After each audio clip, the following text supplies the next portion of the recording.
কোনো ঢাকার কোনো কোনো এলাকায় রীতিমতো সন্ত্রাসীদের রাজত্ব চলেছে। আপনি যদি আপনার মনে থাকবার কথা যে মোহাম্মদপুরে এক ধরনের রাজত্ব চলেছে, দিনে দুপুরে রাতে সন্ধ্যায় এমন কোনো সময় নাই যে সন্ত্রাসীরা অস্ত্র হাতে মানে প্রকাশ্যে শোডাউন করেনি আর কি, এরকম।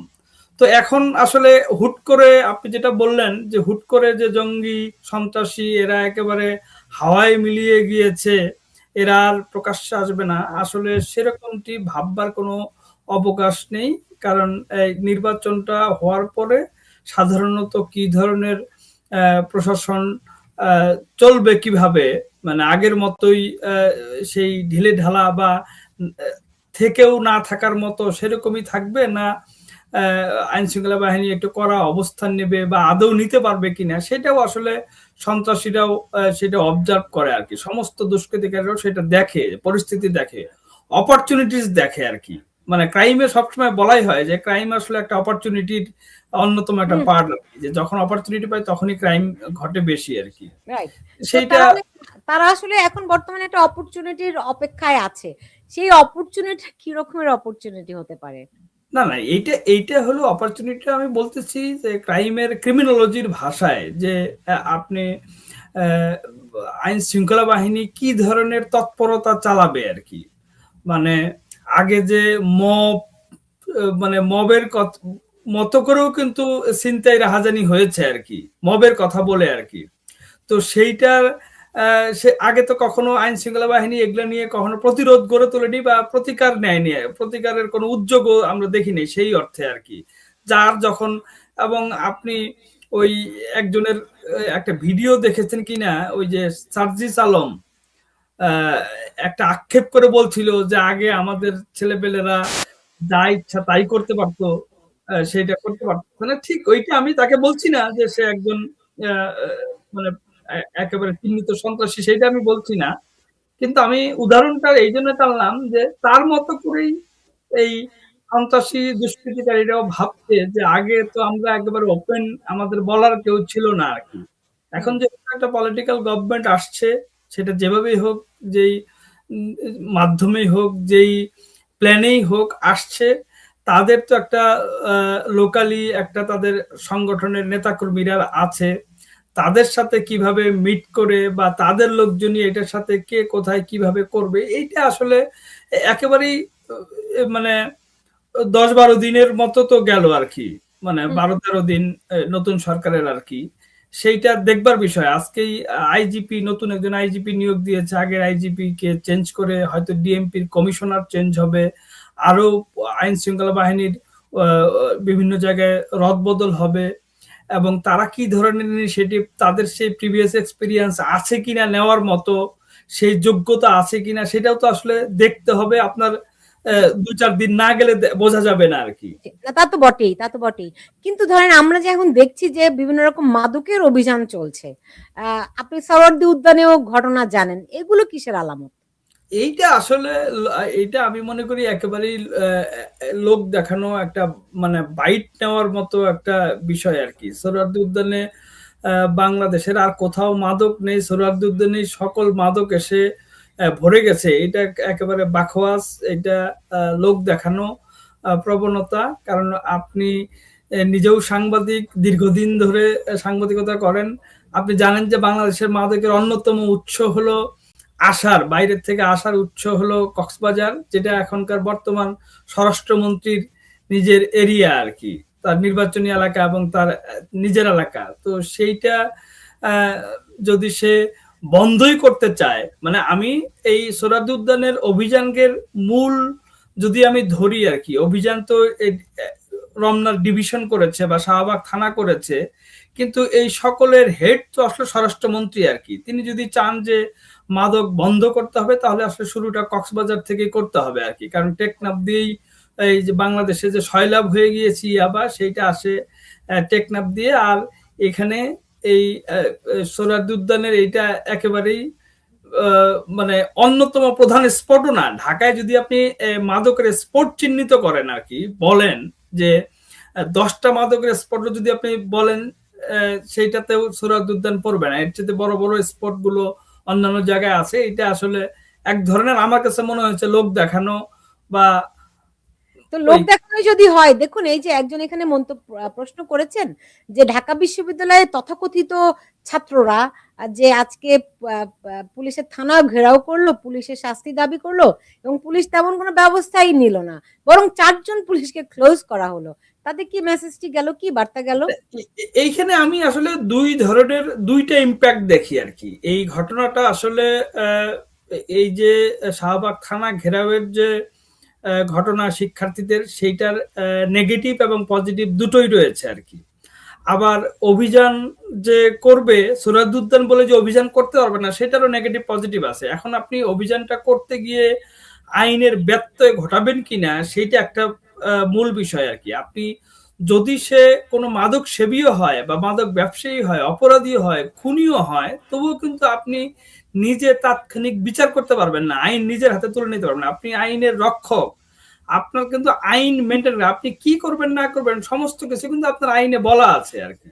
তা আপনি সেই দৃশ্যে আমরা দেখেছি যে একজন তরুণকে, শিক্ষার্থীকে যেভাবে বেধড়ক লাঠি পেটা করেছে এবং অন্যান্য আরো কিছু ঘটনা দেখেছি, সেইটা আসলে আমার কাছে মনে হয় এটা স্বাভাবিক প্রতিক্রিয়ায় বিশ্ববিদ্যালয়ের শিক্ষার্থীরা এসে থানা ঘেরাও করেছে।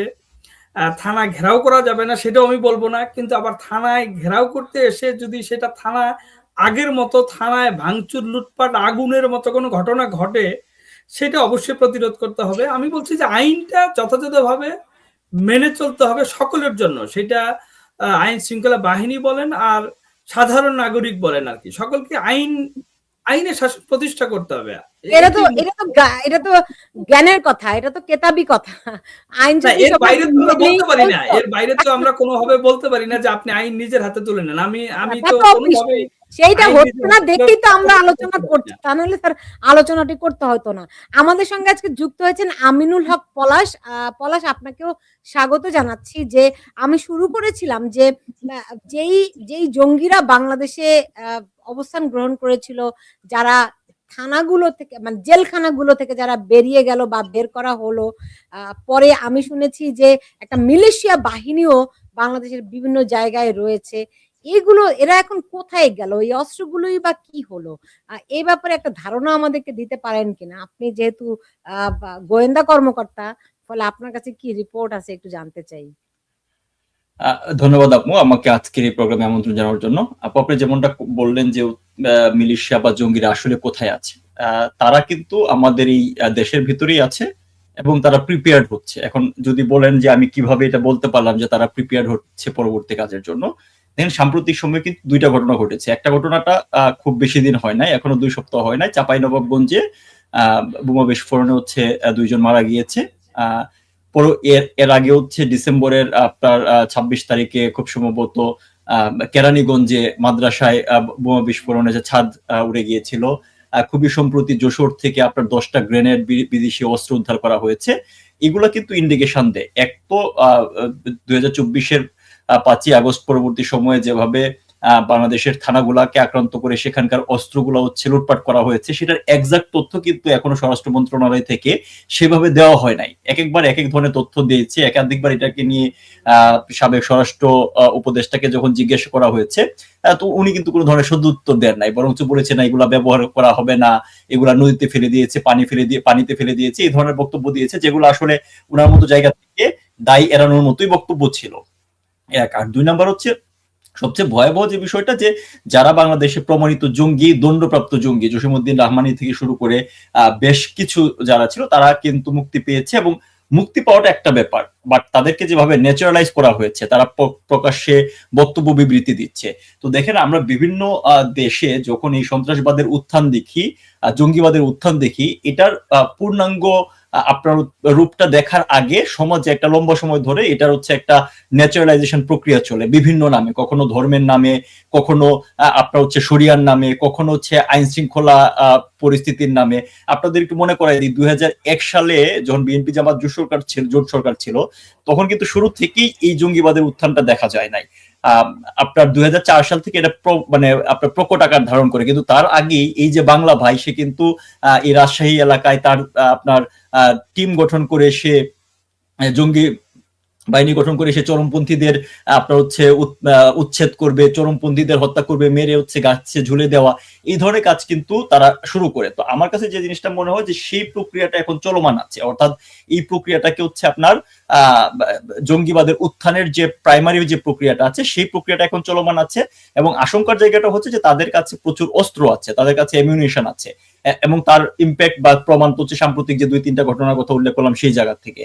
এটার পাশাপাশি আরেকটা যে বিষয়টা হচ্ছে সেটা হচ্ছে যে আমাদের সামাজিক যে প্রেক্ষাপটে আমাদের যেহেতু হচ্ছে সাংস্কৃতিক জায়গাটাকে নষ্ট করে দেওয়া হয়েছে 5ই আগস্ট পরবর্তী সময়ে, প্রগতিশীলতার জায়গাটাকে বারবার আঘাত করা হয়েছে, নারীদের উপর আঘাতে এসেছে, এই সবগুলাই কিন্তু আসলে এজ দ্য হোল একটা সিম্বলিক ব্যাপার নিদর্শন করে যে দেশ গ্রাজুয়ালি হচ্ছে আপনার উগ্রপন্থার দিকে যাচ্ছে। আপনি দেখেন আমির হামজা যে জামাতের নমিনেশন হচ্ছে নির্বাচিত হয়েছে, তার এলাকায় সে গিয়ে বলছে রোজার মাসে হচ্ছে ক্যারাম খেলা যাবে না, টিভি চালানো যাবে না। অর্থাৎ এগুলা করে প্রক্রিয়াটা তৈরি করা হচ্ছে। এবং আমি ব্যক্তিগতভাবে মনে করি যে যে রিজিয়ন গুলা দেখেন, যশোর থেকে হচ্ছে গ্রেনেড আপনার উদ্ধার হয়েছে, চাঁপাইনবাবগঞ্জে আপনার হামলা হয়েছে, অর্থাৎ আমাদের বর্ডার রিজনের যে এলাকাটা, ঠিক এই এলাকাতেই হচ্ছে জামাতের একটা বড় অংশ, তাদের যে আসন বিন্যাসটা যদি আপনি খেয়াল করে দেখেন, ওইখান থেকেই তার হচ্ছে জয়ী হয়েছে ওই এলাকাগুলো থেকে। তো ওই কেন্দ্রিক এবং এই জামাতের হাত ধরেই বাংলাদেশে আসলে এই জঙ্গিবাদের উত্থানটা 2001 থেকে 6 সালে হয়েছিল। আমি এখন যেটি সুনির্দিষ্ট করে একটু জানতে চাই, যদি আপনাদের কাছে এটি থাকে বা তথ্যটি কিংবা আপনাদের হিসেবগুলি যদি মেলে, যে যারা এই বাংলাদেশকে জঙ্গি রাষ্ট্রের দিকে নিতে চেয়েছিল তারা তো বাংলাদেশই আছে এখনো, হ্যাঁ? তো তাদের এই চক্রান্ত কি হঠাৎ করে রাজনৈতিক সরকার আসায় থেমে গেল, নাকি এই যে এখন আবার নতুন করে তারা, ওই যে নুরুজ্জামান লাবু যেটি বলছিলেন যে তারা এখন একটু সময় নিচ্ছে, অপরচুনিটি খুঁজছে, দেখছে, অবজার্ভ করছে যে এই সরকার কিরকম ব্যবস্থা নেয়, সেই ক্ষেত্রে তারা এখন এই ধরেন 1 সপ্তাহ মাত্র তো হয়েছে সরকার এসেছে ক্ষমতায়, সেক্ষেত্রে তারা একটু একটু করে এসিড টেস্ট করছে কিনা, এই যে পুলিশের থানা ঘেরাও দেখলাম, হ্যাঁ, আরো বিভিন্ন জায়গায় টুকটাক যে ঘটনাগুলো, তারা দেখছে কিনা যে আবারও তারা আগের মতো অরাজকতা তৈরি করতে পারে কিনা। আপনি দেখবেন যে সার্জিস আলম একটা গতকালই ফেসবুকে স্ট্যাটাস দিয়েছে যে আবারও আগের ব্যবস্থায়, খুব হতাশ যে রাজনৈতিক সরকার ফিরেছে এবং ধীরে ধীরে সবকিছু স্বাভাবিক হবে, এই নিয়ে তাদের বিরাট হতাশা, কেন তাদের নৈরাজ্যকর পরিস্থিতি নেই। এই আলামত গুলো মেলালে আপনারা কি দেখতে পান নুরুজ্জামান লাবু? না, সেটা তো অবশ্যই ওই পলাশ ভাইয়ের সূত্র ধরে যেটা বলছে যে এটা আসলে মানে টেরোরিজম, সন্ত্রাসবাদ আসলে একটা ট্র্যাডিশনাল আর একটা অরিজিনাল সন্ত্রাসবাদ, দুই ধরনের আছে। ট্র্যাডিশনাল যে এই সিসকে চোর, চুরি, ডাকাতি বা ছিনতাই, এইটা এক ধরনের প্রক্রিয়ায় চলে আর কি। আর যেটা একেবারে সন্ত্রাসবাদ, যেটা এটা একটা আইডিওলজিক্যাল বিষয় আর কি। এরা ধরেন এত সহজেই এই দমবারো পাত্র নয়। আপনি যেটা বললেন যে হারিয়ে গেল কিনা কি, এরা আসলে অর্গানাইজড হচ্ছে। ভাইও যেটা বললেন যে ওয়েল প্রিপেয়ার্ড না হয়ে তারা কখনো মাঠে নামবে না আর কি।